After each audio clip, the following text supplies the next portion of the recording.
تھے. یہ قوم گھٹتے گھٹتے اس مقام پر آئی. الغس عزیزان ملت حیات کے بارے میں 80 یا 90 فٹ کا آدمی صالح علیہ السلام کی قوم کا وہ کنگار وہ جو ڈھانچہ نکلا تھا اس کی تصویر میں لانا بھول گیا. نکال کے بات پر رکھا تھا کہ آج کے پروگرام کو بتانے کے لیے کہ عبرت کیسی ہوتی ہے. اللہ اس قوم کی بزرگی اور برتری کو کیسے چھین لیا. وہ صالح مدائن کی سرزمین خط الناخا جس کو کہا تھا ہجر کی وادی قرآن جس کو ڈال ہجر صالح کی وادی ہجر کا علاقہ خط الناخا کا علاقہ ناطق اللہ اللہ کی جس کو ہوتی کہا گیا وہ سرزمین وہ مدائن کی سرزمین میں دوست صالح مدائن کا وہ علاقہ جہاں پر لگ بھگ 1500 گھرانے تھے. 2 3 4 5 1500 گھرانے. ان کے درمیان میں اللہ رب العزت نے انہی میں سے قوم میں سے ان کی قوم میں سے ایک شخص کو چنا جس کا نام صالح بن عبید جس کا نام ملتا ہے تاریخ کے اوراق میں. صالح بن عبید یہ صالح علیہ السلام کے والد کا نام عبید تھا. صالح بن عبید کو اللہ رب العزت نے اس سرزمین پر بھیجا جو خط الناخا کا علاقہ ہجر کی وادی کہا جاتا ہے. اس سرزمین پر پہنچا. قوم میں گئے صالح علیہ السلام. ان کے باغات ان کے محل ان کی کھوٹیاں اور ان کا رہن سہن ان کا لباس ان کے کھیل ان کی چستی اور پھرتی وہ تمام گنج اللہ ان نے پیدا کیا. گئے اور قوم کو سمجھانے لگے کہ اللہ کے بندو میں تم سے کچھ مانگتا نہیں ہوں اور میں کسی چیز کا تم سے خواہش مند نہیں ہوں. میں صرف اور صرف تمہیں اس لیے آیا ہوں کہ درمیان میں کہ تم کو اللہ کی وحدانیت سمجھا دوں.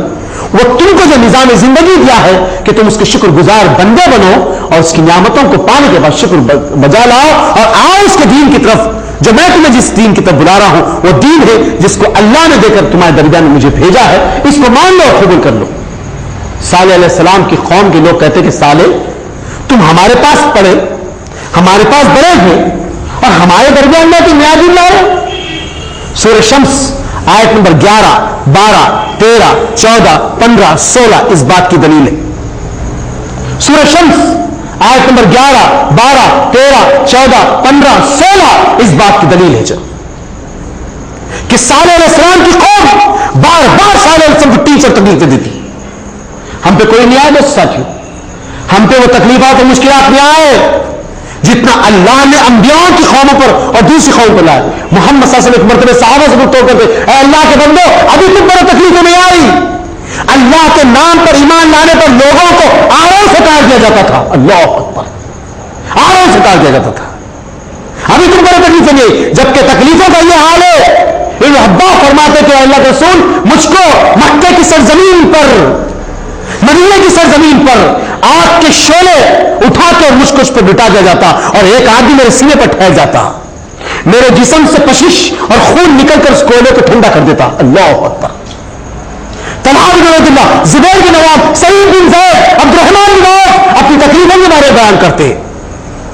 میرے دوست ساتھیوں زبیر بن عوام کہتے ہیں کہ اللہ مجھے وہ زخم دیا تھا میرے بچے میرے زخموں میں پیسے چھپایا کرتے تھے. اللہ اکبر. اتنی تکلیفیں ملی اس دین کے لیے. ہم کو کیا ہے دوستو رات ہوتی ہے صبح ہوتی ہے زندگی بس یوں ہی تمام ہوتی ہے. جورو بچے گھر دار ختم زندگی ہو گئی. احساس آج اس قوم سے ختم ہو گیا. سوچو یہ دین کا کام کون کرے گا.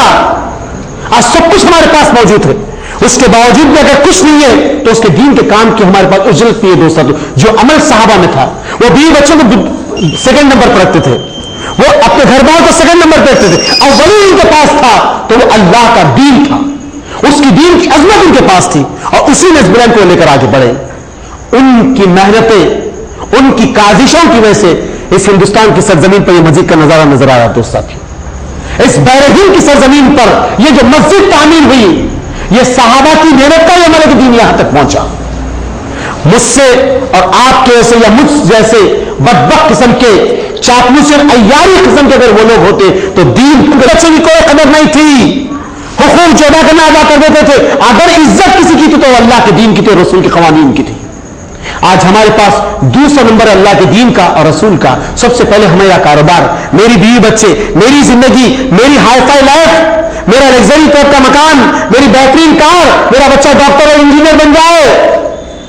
اگر دنیا کی قوم کے اندر میرے خود اپنے قرابت دار، میرے خود اپنے رشتے داروں کے بچے بھیک مانگتے تو منظور ہے، لیکن میری اولاد نہ مانگے. میں آج نفس پرست ہو گیا ہوں، میں آج نفس و نفسی کا ماحول میں ڈوب چکا ہوں، جس کی وجہ سے تباہ حالات میری زندگی میں ہے. میں جتنا گھر کو سنوارنے کی کوشش کر رہا ہوں، آج میرے گھر میں اتنا ہی تباہ حالات بنتے چلے جا رہے ہیں. میں جس قدر اپنی زندگی کو سنوارنے کی کوشش کر رہا ہوں، آج اتنی تباہ حالات صرف کے مسلمانوں کے پاس آتے چلے جا رہے ہیں. میرے عزیز اور دوستو ساتھیوں، کیا یہ کچھ کم نہیں؟ مسلمانوں کے درمیان میں آج ایسے بدترین باتیں آ رہے ہیں جس کو سننے کے بعد پتا چلتا ہے کہ اللہ اب یہ زمین کو تو کب لپٹ دینے والا ہے. اب یہ زمین کو پھر تو کب لپٹ دے گا پروردگار، جیسے قیامت سے پہلے چاند اور ستاروں جیسے لپٹ دے گا، زمین کو لپٹ دی جائے گی. نہ جانے وہ دن کب آ جائے گا. دوست ساتھیوں، اتنے تباہ کن حالات ہماری اپنی خاندانوں کے اندر، ہماری اپنی زندگیوں میں آ گئے ہیں. در افسوس کا افسوس ہے دوست ساتھیوں، کیونکہ آلریڈی کیسی ریکارڈ ہو رہی ہے، بولنے کے لیے بہت کچھ باتیں تھی، لیکن ایسا نہ ہو کہ کئی اور لوگوں کے سامنے ہمارا سسٹم مذاق نہ بن جائے، اس کے اپنی بات کو روک کے رہ رہا ہوں. عزیز اور دوستو ساتھیوں، الغرض سرزمین پر پہنچے، کہا کہ سالے تم ہمارے پاس پیدا ہوئے، ہمارے پاس بڑے ہوئے، اور آج ایک نیا دین ہمارے سامنے لا کے پیش کرے، اور ہم کو کہہ رہے کہ اس رب کو مان لو. سالے اگر اللہ ہم سے ناراض ہوتا، ہمارے خلاف ہوتا، تو یہ باغات جو دکھ رہے نا سالے، یہ جو محل نما مکان، یہ جو 6 اور 7 خوبصورت جسم کے حامی، 80-90 فٹ کا یہ خط، یہ رحیم شہیم چہرے، یہ گھنگرالے بال، یہ نعمتوں کی جاگیر، یہ کہاں سے ملتی تھی سالے؟ اگر ہم باغی ہوتے، ہم غدار ہوتے تو یہ نعمتیں کیوں ملتے؟ میرے دوست ساتھیو، اللہ کہہ رہا ہے قرآن میں، اللہ کہہ رہا ہے قرآن میں، ہم جس قوم کو تلپٹ کرنا چاہتے ہیں تو اس کو اتنا نوازتے ہوئے سمجھتا ہے کہ اللہ مجھ سے حساب لینے والا نہیں ہے، اور جب گرد ہماری آتی ہے تو پھر بچ نہیں سکتا. آج احساس ہوتا ہے ہم کو، ارے ہم دین کا کام کر رہے بھائی، ہم کی تکلیفوں میں ہے. آج احساس ہوتا ہے اس بات کا ہم کو، ارے بھائی ہم تو رات اور دن کے کام میں لگے ہوئے، ہمارے ساتھی مشکلات کیوں ہے، ہمارے ساتھی قرضے کیوں ہے، ہمارے ساتھی لوگوں کے گالیں کیوں ہے؟ وہ لوگ جو باغی اور غدار ہے، سودخور ہے، زناکار ہے، شراب نوشی کرنے والا ہے، بڑی بڑی گاڑیاں پھر رہا ہے، اے سی کے مکان ہے، جو کبھی نماز کو نہیں آتا. جس قوم کو اللہ تباہ کرنا چاہتا ہے دوستو، تو اللہ اس کو ڈھیل دیتا ہے، اور جب پکڑتا ہے نا تو اس کی پکڑ سے کوئی بچ نہیں سکتا. جیسے آج میری اور آپ کے سامنے ایک وقت کا ایسا حکمران جس کا سگار کبھی اترتا نہیں تھا، اور آج وہ سولی کے پھندے پہ چلنے کے لیے تیار ہے. مثال میرے اور آپ کے سامنے زندگی موجود ہے. 35 سال جس نے انا کی بنیاد پر حکومت کیا تھا، وہ شخص جس نے اپنی زبان سے یہ الفاظ کہے تھے، اگر باس پارٹی پر اللہ کا بھی اگر ہاتھ اٹھے گا تو اس کے ہاتھ کو کاٹ دوں گا. آج ہم اس کے گن گا رہے ہیں، آج ہم اس کی جو جی حضوری کے باتیں کر رہے ہیں. وہ شخص جو انسانیت کا سب سے بڑا دشمن بنا، گیس کے چلوں میں ڈال کے کردوں کو مارا، شیعوں کو مارا، غلطیاں ہیں، اس کا سزا بھگتنا پڑے گا. ہمارے لیے آئیڈیل اور نمونہ نہیں ہے دور کیوں؟ ہمارے لیے آئیڈیل اور نمونہ ہے تو محمد صلی اللہ علیہ وسلم کی ذات ہے. دنیا کا کوئی بھی آدمی ہوں گا لیکن وہ ہمارے لیے آئیڈیل اور نمونہ نہیں بن سکتا. اگر کوئی بن سکتا ہے تو وہ ذات محمد صلی اللہ علیہ وسلم کی ذات ہے. ان سے ہٹ کر کوئی ہمارے لیے آئیڈیل اور نمونہ نہیں.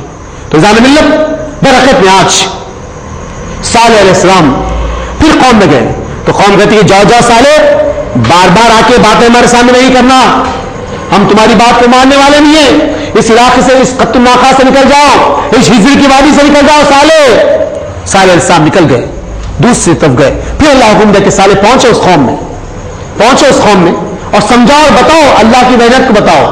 پھر صالح علیہ السلام آئے، پھر کہنے لگے میری قوم کے لوگوں، میں تم سے کسی چیز کا آسمن نہیں ہوں اور میں تم سے کسی چیز سے مانتا نہیں ہوں، بلکہ میں تمہارے درمیان اس لیے آیا ہوں کہ تمہیں جہنم کی آگ سے بچا لوں اور جنت کی وادیوں کی طرف لے کر چلے جاؤں. مجھ کو بھیجا اسی لیے گیا ہے کہ تم کو میں دوزخ کی آگ سے نکال کر جنت کی وادیوں کی طرف لے جاؤں، رب کی رحمتوں کے سائے میں تمہاری زندگی کو بسر کراؤ. اس بنیاد میں تمہارے پاس آیا ہوں، میری بات کو مان لو، اس کے شکر گزار بندے بن جاؤ. یہ قوم میں سب کچھ تھا دوستوں، لیکن اس کے بعد جو بدکاریاں تھیں اس قوم کی، وہ بار بار احساس دلانے کے لیے اللہ بھیج رہا تھا. کیسی بدکاریاں تھیں؟ توہن پرستی، شرک، غیبت، بدکاری، زنا، شراب نوشی، عیاشی، ہر قسم کی برائیاں اس قوم میں موجود تھی. ہر قسم کی برائیاں اس قوم میں. اللہ سب کچھ نعمتوں سے نوازا، اتنی نعمتوں سے نوازا کہ ان کی نعمتوں کا اگر قصہ بیان کرے تو آپ کو پتا چلے گا کہ اتنی نعمتوں سے اللہ نوازا کہ آج بھی وہ ان کے مکانات، آج بھی مدائن